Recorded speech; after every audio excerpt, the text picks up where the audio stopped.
당시 롤링스톤 기자를 이메일로 인터뷰했을 때 이런 답변을 받았어요. 처음엔 그냥 K-팝 트렌드 정도로 생각했어요. 하지만 이들의 음악을 들어보니 정말 놀라웠어요. 진짜 아티스트더라고요. 2016년 중반 방탄소년단의 해외 성과가 국내에도 알려지기 시작했어요. 한국 언론들이 해외에서 인기인 K-팝 그룹으로 방탄소년단을 소개하기 시작한 거죠. 제 친구 재민이가 저를 처음 방탄소년단 콘서트에 데려갔을 때 저는 그저 호기심 많은 음악 저널리스트였을 뿐입니다. 저는 마크 존슨, 미국에서 태어나고 자란 백인이죠. 한국 음악이라고는 강남스타일 정도만 알고 있었고 솔직히 말하면 아이돌 음악에 대해서는 편견이 있었어요. 하지만 재민이는 계속 말했습니다. 마크, 이 팀은 다르다고. 정말 다르다니까. 그때는 몰랐죠. 그 작은 무대 위에 7명이 제 인생을 완전히 바꿔놓을 거라는 걸 말입니다. 그 전에 잠깐 1초 만에 누를 수 있는 좋아요 버튼을 꾹 눌러주시면 영상 제작에 아주 큰 힘이 됩니다. 그럼 바로 시작하겠습니다. 방탄소년단은 처음부터 글로벌이 아니었습니다. 2018년 가을 뉴욕 시티필드 스타디움 5만 명이 넘는 관중이 7명의 한국 청년들을 위해 목이 터져라 소리를 지르고 있었습니다. 저는 그 광경을 보며 정말 충격을 받았어요. 이 아이들이 누구길래 미국 전역에서 이렇게 많은 사람들이 몰려왔을까요? 콘서트가 끝나고 재민이에게 물었어요. 도대체 이 팀이 뭐가 그렇게 특별한 거야? 재민이가 웃으며 대답했습니다. 마크, 너는 아직 시작도 안 봤어. 이 사람들이 어디서 시작했는지 알면 더 놀랄걸. 그날 밤 호텔에서 재민이는 저에게 방탄소년단의 초기 영상들을 보여줬어요. 2013년 데뷔 영상을 보는데 정말 믿을 수가 없었습니다. 지금 무대 위에서 빛나던 그 멤버들이 고작 몇 년 전에는 이렇게 초라한 무대에 서 있었다니요. 이게 정말 같은 팀이야? 제가 놀라서 물었어요. 맞아. 그래서 더 대단한 거지. 이 사람들은 누구도 만들어주지 않았어. 스스로 만들어낸 거야. 그 순간부터 저는 이들의 이야기가 궁금해졌어요. 어떻게 이런 일이 가능했을까요? 작은 회사의 무명 아이돌이 세계 최고의 무대에 서기까지 도대체 무슨 일이 일어났던 걸까요? 재민이가 저에게 말했습니다. 마크, 너는 음악 저널리스트잖아. 이 이야기를 제대로 파보는 게 어때? 정말 믿을 수 없는 스토리거든. 저는 고개를 끄덕였어요. 이건 단순한 K-팝 성공기가 아니었습니다. 이건 기적에 가까운 이야기였거든요. 다음 날부터 저는 본격적인 취재를 시작했어요. 방탄소년단의 초기 멤버들, 관계자들, 팬들을 만나며 이들의 진짜 이야기를 들어보기로 했습니다. 하지만 처음엔 정말 어려웠어요. 한국어도 모르고 한국 문화도 모르는 제가 어떻게 이들을 이해할 수 있을까 싶었거든요. 그런데 취재를 진행하면서 깨달았어요. 방탄소년단의 이야기는 한국만의 이야기가 아니었습니다. 이건 전 세계 어디서나 일어날 수 있는 꿈을 향한 도전의 이야기였어요. 가진 것 없는 청춘들이 자신만의 방식으로 세상에 맞서는 이야기였죠. 첫 번째 인터뷰에서 만난 초기 스태프가 저에게 이렇게 말했어요. 이 사람들은 정말 특별했어요. 아무것도 없었지만 포기하지 않았거든요. 모든 사람이 안 된다고 할 때도 꿋꿋하게 자기 길을 갔어요. 그 말을 듣고 저는 확신했어요. 이 이야기는 반드시 세상에 알려져야 한다고 말이에요. 방탄소년단은 그냥 운 좋게 성공한 팀이 아니었습니다. 이들은 모든 불가능을 가능으로 바꾼 기적의 주인공들이었어요. 저는 펜을 들고 첫 문장을 써내려갔습니다. 이것은 7명의 청춘이 세상을 바꾼 이야기다. 그렇게 저의 방탄소년단 스토리가 시작되었습니다. 1장, 시작부터 언더 빅히트의 첫 상. 2019년 봄 저는 처음으로 서울에 도착했습니다. 재민이가 소개해준 한국인 코디네이터 수진 씨와 함께 빅히트 엔터테인먼트 본사를 찾아갔어요. 지금은 하이브라는 거대한 회사가 되었지만 당시에도 이미 K-팝계의 강자였죠. 하지만 제가 듣고 싶었던 건 성공한 지금의 이야기가 없어요. 모든 것이 시작되었던 2005년 그 작은 사무실에서 일어났던 일들이 궁금했거든요. 빅히트 초기 직원이었던 김 과장님을 만났을 때 정말 놀라운 이야기를 들었어요. 2005년 빅히트가 처음 설립됐을 때는 정말 보잘것없는 회사였어요. 사무실도 작고 직원도 몇 명 안 됐고요. 그런 회사에서 어떻게 아이돌 그룹을 만들 생각을 하셨나요? 제가 물었어요.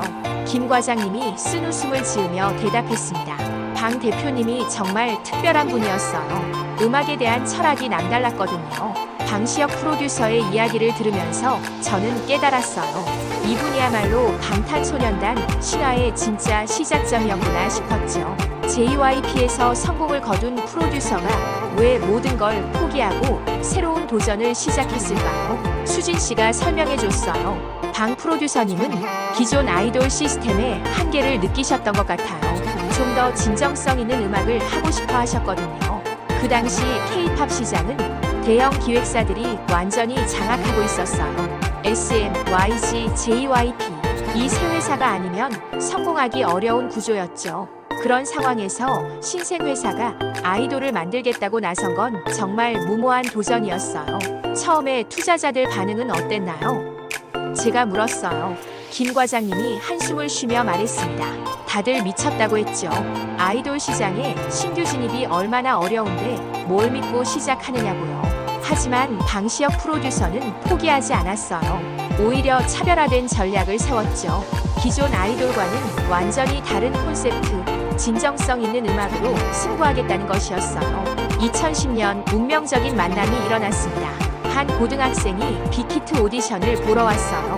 바로 김남준 후에 RM이 되는 소년이었죠. 김 과장님이 그때를 회상하며 말했습니다. 정말 특별한 아이였어요. 랩 실력도 뛰어났지만 무엇보다 음악에 대한 열정이 남달랐거든요. 남준이가 들어오면서 빅히트의 아이돌 프로젝트가 본격적으로 시작되었어요. 하지만 여전히 갈 길은 멀었죠. 연습생들을 모집하고 훈련시키고 데뷔시키기까지 수많은 난관이 기다리고 있었거든요. 가장 힘들었던 점은 뭐였나요? 제가 물었어요. 자금이었어요. 대형 기획사들과 경쟁하려면 엄청난 투자가 필요한데 우리는 그런 여력이 없었거든요. 그럼에도 빅히트는 포기하지 않았어요. 작은 연습실에서 제한된 예산으로 하지만 확고한 신념을 가지고 새로운 아이돌 그룹을 준비해 나갔습니다. 그 중심에는 항상 음악이 있었어요. 빅히트 구 연습실을 찾아갔을 때 정말 충격이었어요. 지금의 화려한 하이브 사옥과는 차원이 다른 곳이었거든요. 수진 씨가 안내해준 그 좁은 지하 공간을 보며 저는 말문이 막혔습니다. 정말 여기서 연습했다고요? 당시 연습생이었던 정국이의 트레이너 선생님을 만날 수 있었어요. 이분이 들려주신 이야기는 정말 가슴 아팠습니다. 연습실 바닥이 너무 낡아서 춤추다가 다치는 애들이 많았어요. 그래도 불평 한 번 안 하고 열심히 했죠. 2011년부터 2013년까지 방탄소년단 멤버들이 모이는 과정은 정말 드라마틱했어요. 각자 다른 꿈을 가지고 있던 7명의 소년들이 하나씩 모여들었거든요. 부산에서 온 정국, 대구에서 온 비와 슈가, 광주에서 온 제이홉까지. 처음에 멤버들 사이 분위기는 어땠나요? 제가 물었어요. 트레이너 선생님이 미소를 지으며 답했습니다. 처음엔 서로 어색했죠. 나이도 다르고 출신 지역도 다르고. 하지만 음악에 대한 열정만큼은 똑같았어요. 가장 힘들었던 건 경제적인 문제였어요. 빅히트는 여전히 작은 회사였고 연습생들에게 제공할 수 있는 것도 한정적이었죠. 기숙사라고 해봐야 작은 원룸 하나에 여러 명이 함께 생활해야 했어요. 연습생 시절 멤버들과 함께 지냈던 매니저 형이 당시를 회상했습니다. 정말 어려운 시절이었어요. 라면으로 끼니를 때우는 날도 많았고 연습복도 제대로 못 사줄 정도였거든요. 하지만 멤버들은 절대 포기하지 않았어요. 오히려 그 어려운 상황이 이들을 더욱 단단하게 뭉치게 만들었죠. 남준이가 작사한 랩 가사들을 보면 그 절박함이 고스란히 드러나 있었어요. 연습은 얼마나 했나요? 제가 물었어요. 하루에 15시간씩 했어요. 새벽까지 연습하고 몇 시간 자고 또 연습하고 정말 미친 일정이었죠.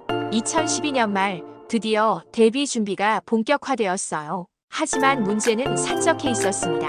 우선 뮤직비디오를 찍을 예산부터 부족했어요. 대형 기획사들이 수억 원씩 투자하는 뮤직비디오와는 차원이 달랐죠. 초기 뮤직비디오 감독이었던 분을 만났을 때 정말 안타까운 이야기를 들었어요. 예산이 너무 적어서 창의적으로 해결해야 할 것들이 많았어요. 하지만 멤버들이 워낙 열심히 해줘서 좋은 결과물이 나올 수 있었죠. 의상도 문제였어요. 다른 아이돌 그룹들의 화려한 무대 의상과 비교하면 정말 초라했거든요. 하지만 멤버들은 그런 것에 연연하지 않고 무대에서 최선을 다했어요. 멤버들 중에 포기하고 싶어 한 사람은 없었나요? 제가 물었어요. 매니저 형이 잠시 생각하더니 말했습니다. 당연히 힘들어하는 순간들이 있었죠.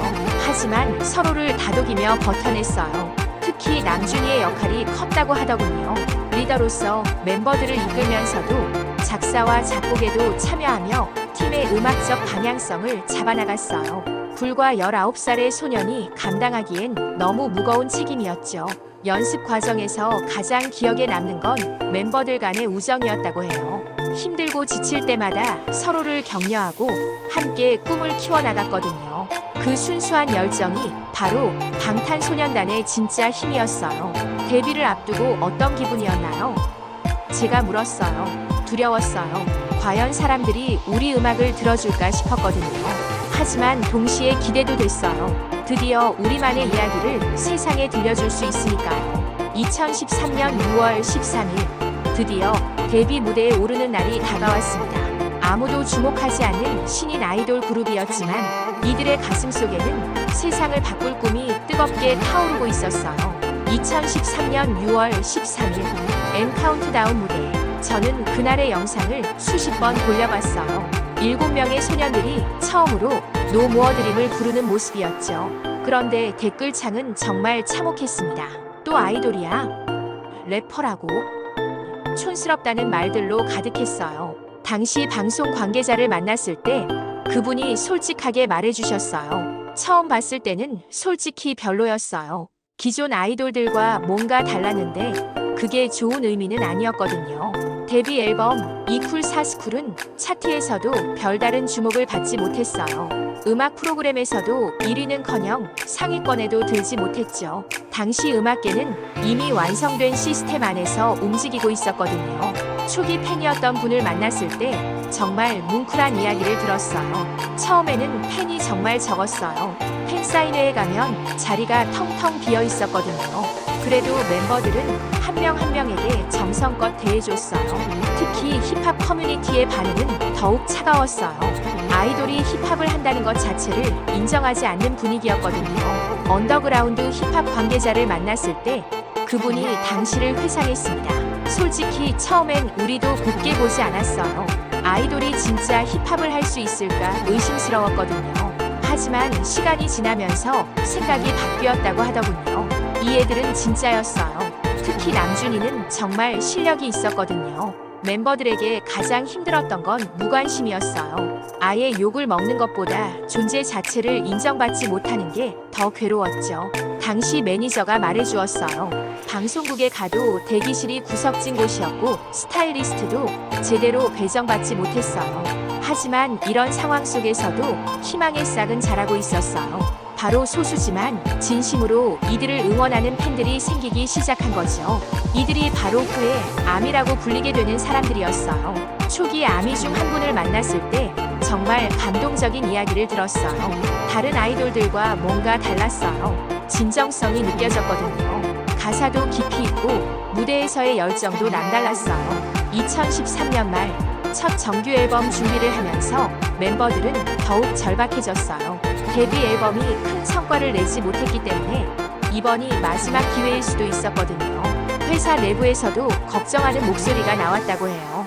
당시 빅히트 직원이 털어놓은 이야기가 정말 안타까웠어요. 솔직히 회사 상황이 많이 어려웠어요. 다른 아티스트들도 별다른 성과가 없었고 방탄까지 안 되면 정말 위험한 상황이었거든요. 하지만 멤버들은 흔들리지 않았어요. 오히려 더욱 치열하게 음악에 매달렸죠. 남준이와 윤기는 밤새워가며 곡을 써내려갔고 다른 멤버들도 각자의 영역에서 최선을 다했어요. 그 시절 가장 힘들었던 기억이 뭔가요?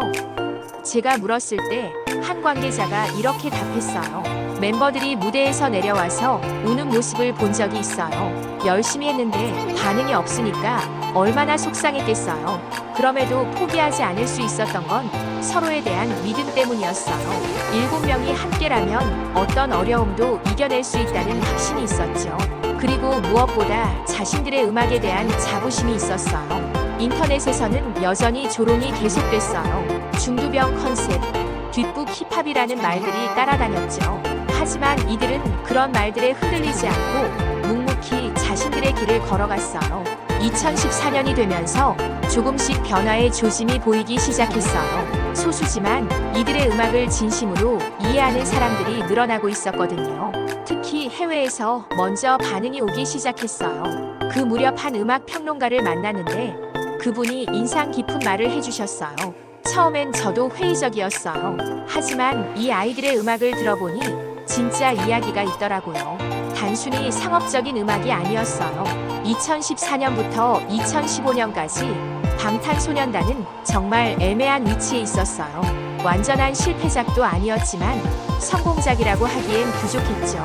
당시 음악업계 관계자를 만났을 때 그분이 솔직하게 말해주셨어요. 그때 방탄은 정말 애매했어요.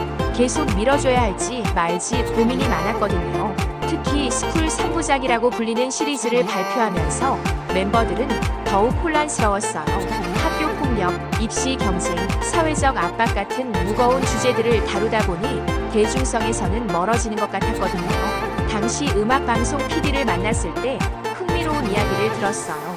다른 아이돌들은 사랑 노래나 신나는 댄스곡을 부르는데 얘네는 왜 이렇게 진부한 얘기만 하나 싶었어요. 하지만 가사를 자세히 보니까 정말 진솔하더라고요. 멤버들 스스로도 방향성에 대해 많은 고민을 했다고 해요. 대중적인 음악을 해야 하는 건지 아니면 자신들만의 메시지를 계속 고집해야 하는 건지 말이죠.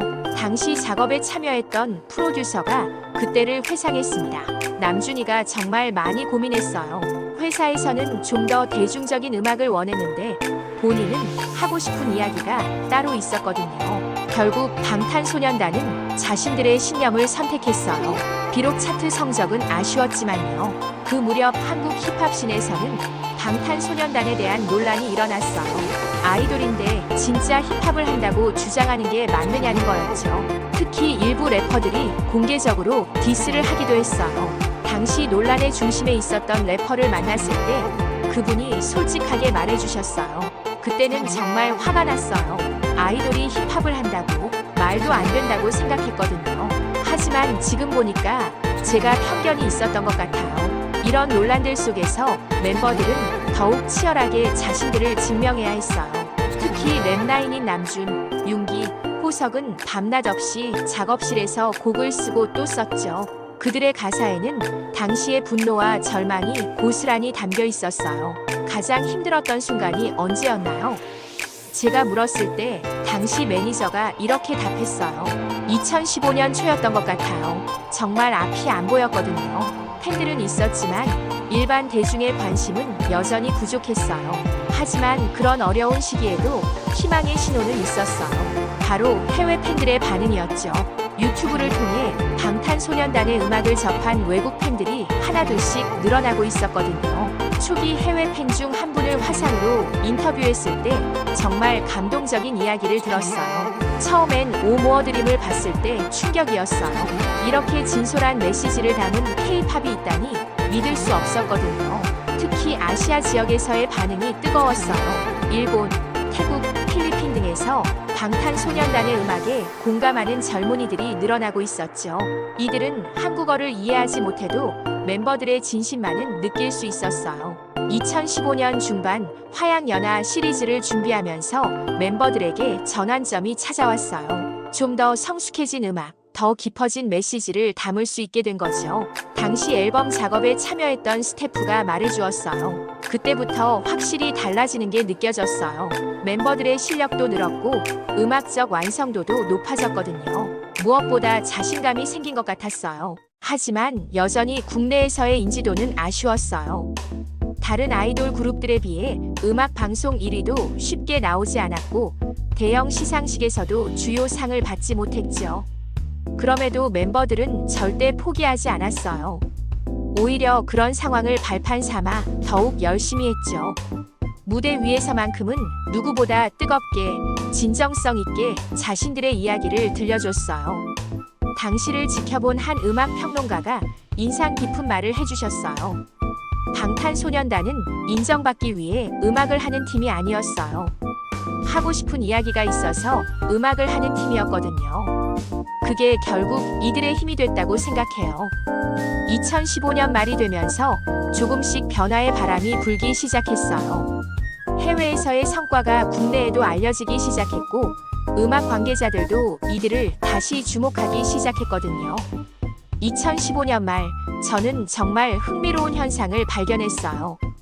방탄소년단의 유튜브 조회수와 댓글을 분석해보니 해외에서의 반응이 국내보다 훨씬 뜨거웠거든요.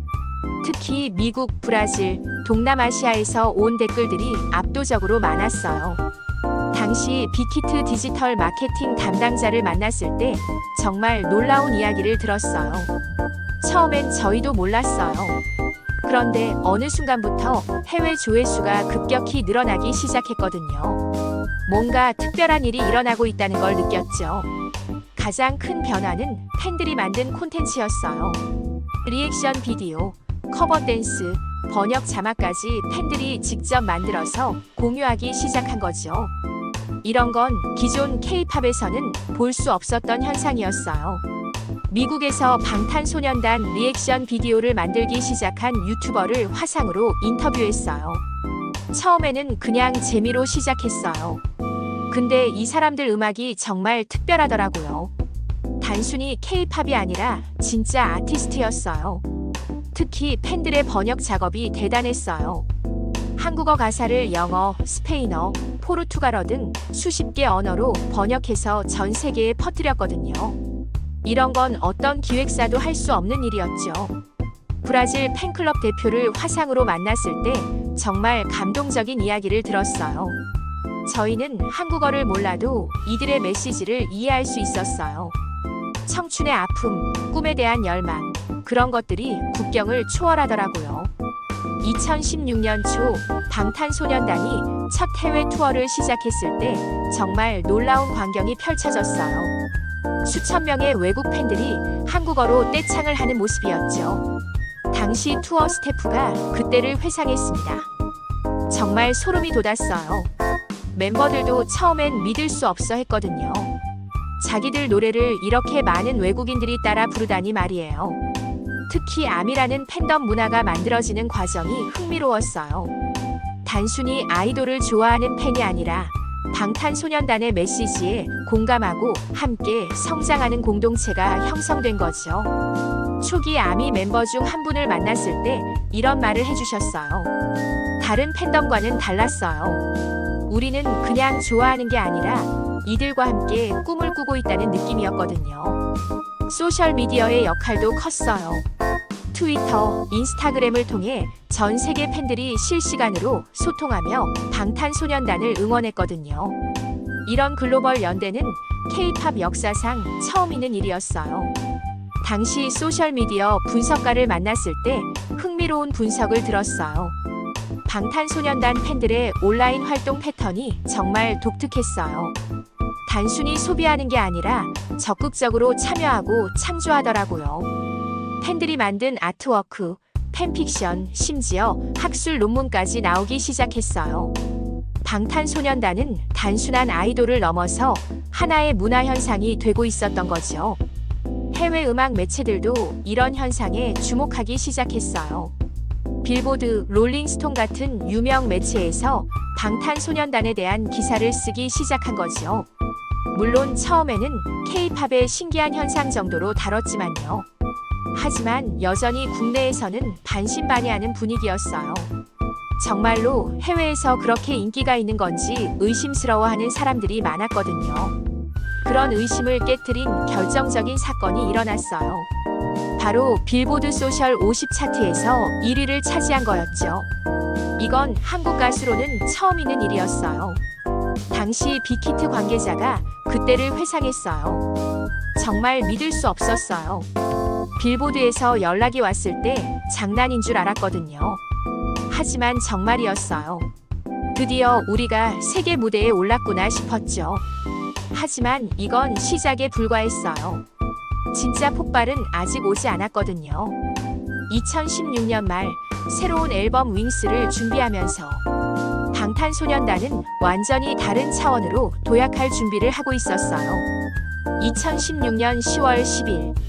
저는 그날을 절대 잊을 수 없어요. 피땀 눈물 뮤직비디오가 공개된 날이었거든요. 24시간 만에 1000만 뷰를 돌파했다는 소식을 들었을 때 정말 소름이 돋았어요. 이건 한국 아이돌 역사상 전례가 없는 일이었거든요. 당시 뮤직비디오 감독을 만났을 때 흥미로운 이야기를 들었어요. 처음 기획회의에서 방 프로듀서님이 말씀하셨어요. 이번엔 정말 다른 걸 보여주자고. 기존 아이돌 뮤비와는 완전히 차별화된 걸 만들자고요.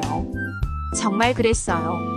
피땀 눈물은 기존 K-팝 뮤직비디오와는 차원이 달랐어요. 문학적 은유, 예술적 영상미, 철학적 메시지까지 담겨 있었죠. 단순한 아이돌 뮤비가 아니라 하나의 예술 작품이었어요. 뮤직비디오 스타일리스트가 당시를 회상했습니다. 의상 하나하나도 다 의미가 있었어요.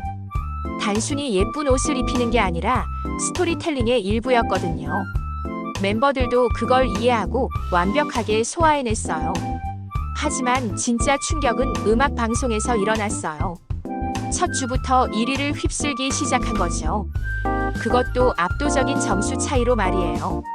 당시 음악 방송 PD가 놀라워했어요. 이런 경우는 정말 드물어요. 보통 신곡은 몇 주 지나야 인기가 오르는데 얘네는 첫 주부터 폭발했거든요. 특히 해외 차트에서의 성과가 놀라웠어요. 빌보드 200에 26위로 진입한 거였죠. 이건 한국 아티스트로는 정말 대단한 성과였어요. 당시 빌보드 관계자를 이메일로 인터뷰했을 때 이런 답변을 받았어요. 처음엔 우리도 놀랐어요. 아시아 아티스트가 미국 앨범 차트에서 이런 성과를 내다니. 하지만 음악을 들어보니 이해가 됐어요.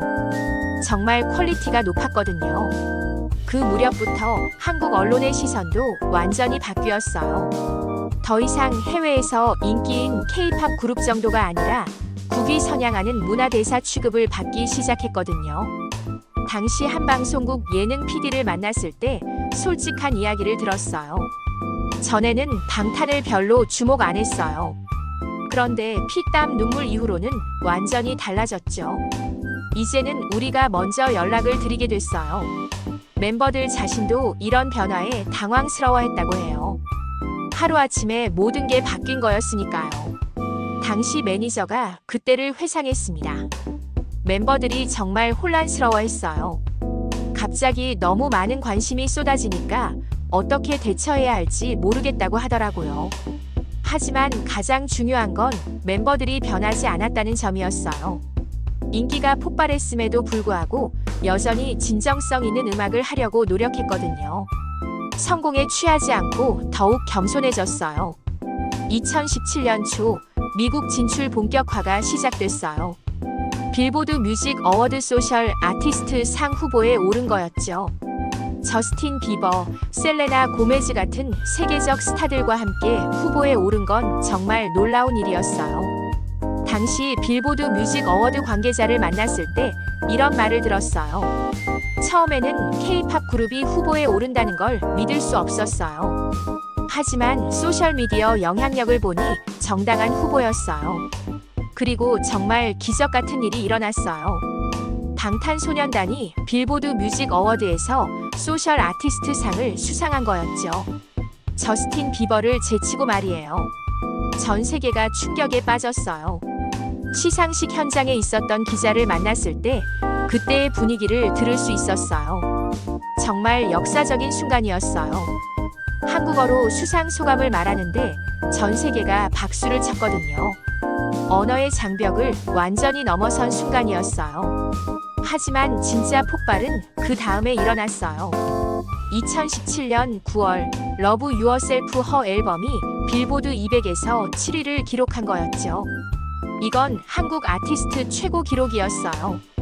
당시 음반 유통업체 관계자가 놀라워했어요.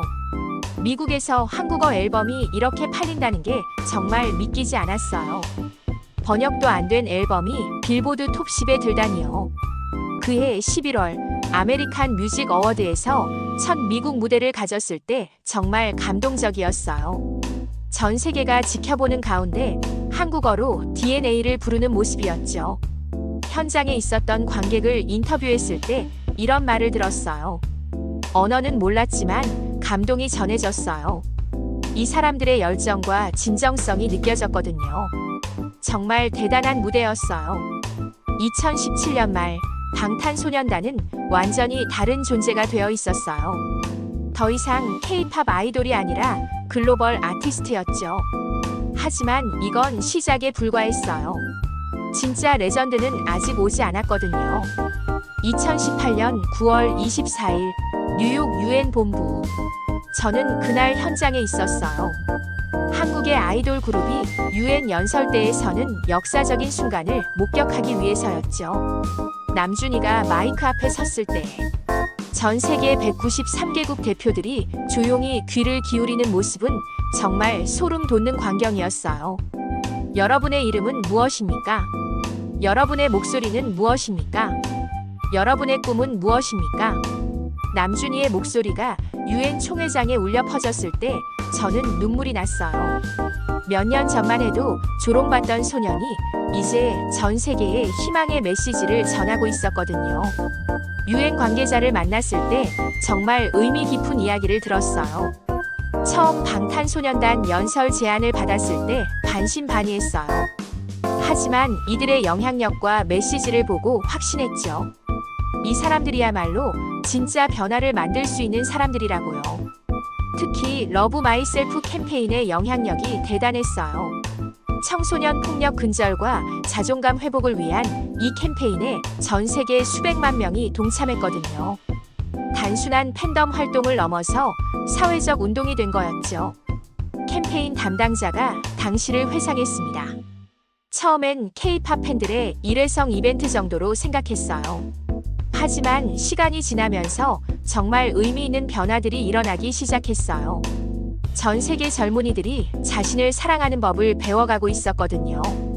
2019년 그래미 어워드 프리젠터로 등장했을 때의 반응도 폭발적이었어요. 비록 수상은 하지 못했지만 그래미 무대에 선 것 자체가 아시아 아티스트에게는 엄청난 의미였어요. 당시 그래미 관계자를 인터뷰했을 때 이런 말을 들었어요. 방탄소년단의 등장으로 그래미도 변화해야 한다는 목소리가 나오기 시작했어요. 더 다양한 음악, 더 글로벌한 시각이 필요하다는 인식이 생긴 거죠. 하지만 진짜 폭탄은 2020년에 터졌어요. 다이너마이트라는 완전 영어곡으로 빌보드 핫백 1위를 차지한 거였죠. 한국 아티스트 최초의 기록이었어요. 그날 빌보드에서 발표를 했을 때 전 세계가 들썩였어요. 빌보드 편집장과의 인터뷰에서 정말 감동적인 이야기를 들었어요. 솔직히 처음엔 믿을 수 없었어요. 아시아 아티스트가 미국 메인스트림 차트에서 1위를 하다니. 하지만 이들의 음악을 들어보니 당연한 결과였어요. 그 이후로는 정말 연속 홈런이었어요. 버터, 퍼미션 투 댄스까지 연달아 빌보드 1위를 기록했죠. 더 이상 운이나 우연이 아니라 실력으로 인정받은 거였어요. 미국 라디오 DJ를 만났을 때 흥미로운 분석을 들었어요. 방탄소년단의 성공은 단순히 음악적 성과가 아니에요. 문화적 패러다임의 변화거든요. 이제 미국 리스너들도 다양성을 원하고 있어요. 특히 코로나19 시기에 이들이 보여준 행보가 인상적이었어요. 온라인 콘서트, 팬들과의 소통, 희망적 메시지 전달까지 정말 모범적이었거든요. 어려운 시기에 전 세계 사람들에게 위로와 힘을 준 거였죠. 온라인 콘서트 기획자를 만났을 때 이런 이야기를 들었어요. 처음 온라인 콘서트를 기획할 때 과연 될까 싶었어요. 하지만 방탄소년단이 해내더라고요. 화면 너머로도 진정성과 열정이 전해졌어요. 2021년 UN 총회에 다시 참석했을 때는 더욱 격조 높은 메시지를 전했어요. 기후변화, 백신 접종, 미래 세대에 대한 이야기까지 정말 글로벌 리더의 모습이었죠. UN 사무총장실 관계자가 감탄했어요. 방탄소년단만큼 젊은 세대에게 영향력을 가진 존재는 없어요. 이들이 하는 말 한마디가 정말 세상을 바꿀 수 있는 힘을 가지고 있거든요. 하지만 가장 인상 깊었던 건 멤버들이 여전히 초심을 잃지 않았다는 점이었어요. 세계적인 스타가 되었음에도 불구하고 팬들을 향한 마음, 음악에 대한 열정은 그대로였거든요. 당시 매니저가 그들을 평가하며 말했어요. 성공했지만 교만하지 않고 유명해졌지만 겸손함을 잃지 않았어요. 그게 바로 이들이 계속 사랑받는 이유라고 생각해요. 2022년 그래미 어워드에서 버터 무대를 선보였을 때 전 세계가 환호했어요. 비록 상은 받지 못했지만 이미 그들은 그래미를 넘어선 존재가 되어 있었죠. 그래미 무대 연출가가 감탄했어요. 이런 퍼포먼스는 처음 봤어요. 단순히 노래를 부르는 게 아니라 하나의 예술 작품을 보는 것 같았거든요. 정말 대단한 아티스트들이에요. 이제 방탄소년단은 음악을 넘어서 하나의 현상이 문화가 그리고 희망이 되어 있었어요. 이들의 이야기는 단순한 성공담이 아니라 꿈을 현실로 만든 기적의 기록이었죠. 2022년 10월 부산 아시아드 주경기장 방탄소년단의 Yell to Come in 부산 콘서트를 보며 저는 정말 많은 생각이 들었어요. 5만 명이 넘는 관중이 한국어로 떼창을 부르는 모습, 전 세계에서 몰려온 팬들이 하나가 되어 환호하는 광경을 보니 정말 감개무량했거든요. 그날 밤 콘서트가 끝나고 재민이와 함께 해운대를 걸으며 이야기를 나눴어요. 마크, 이제 어떤 생각이 들어? 재민이가 물었어요. 저는 잠시 망설이다가 대답했습니다. 정말 믿을 수 없는 이야기야. 이런 일이 실제로 일어날 수 있다는 게 말이야. 지난 몇 년간 방탄소년단을 취재하면서 저는 깨달았어요. 이들의 성공은 절대 우연이 아니었다는 걸 말이에요. 모든 순간순간이 치열한 노력과 포기하지 않는 의지로 만들어진 거였거든요. 초기 멤버들과 인터뷰를 할 때마다 느꼈던 건 이들의 진정성이었어요. 성공을 위해 음악을 한 게 아니라 하고 싶은 이야기가 있어서 음악을 했던 거죠. 그 순수한 열정이 결국 전 세계를 움직인 원동력이었어요. 특히 인상 깊었던 건 이들이 실패를 두려워하지 않았다는 점이었어요. 조롱받을 때도 무시당할 때도 절대 포기하지 않았거든요. 오히려 그런 역경을 디딤돌 삼아 더 높이 올라갔어요. 방시혁 프로듀서와의 마지막 인터뷰에서 정말 의미 깊은 이야기를 들었어요. 방탄소년단의 성공은 시스템이 만든 게 아니에요. 진심이 만든 거죠. 이 아이들은 정말로 음악을 사랑했고 팬들을 사랑했어요. 그렇게 생각해보니 방탄소년단의 이야기는 단순한 연예계의 성공담이 아니었어요. 이건 꿈을 향한 도전, 불가능을 가능으로 바꾼 기적, 그리고 진정성이 만들어낸 감동의 서사였거든요.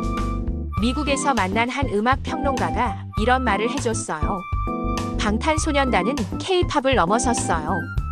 이들은 하나의 문화 현상이자 희망의 상징이에요. 작은 나라에서 시작해서 전 세계를 움직인 진짜 아메리칸 드림의 아시안 버전이죠. 특히 팬들과의 관계가 다른 아티스트들과 달랐어요. 단순한 연예인과 팬의 관계가 아니라 함께 성장하는 동반자 같은 느낌이었거든요.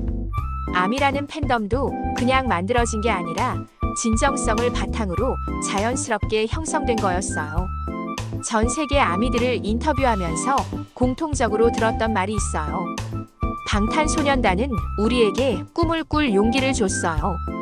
불가능해 보이는 일도 포기하지 않으면 이룰 수 있다는 걸 보여줬거든요. 이들의 가사를 분석해보면 정말 놀라워요. 데뷔 초기부터 지금까지 일관되게 젊은이들의 고민과 꿈을 이야기해왔거든요.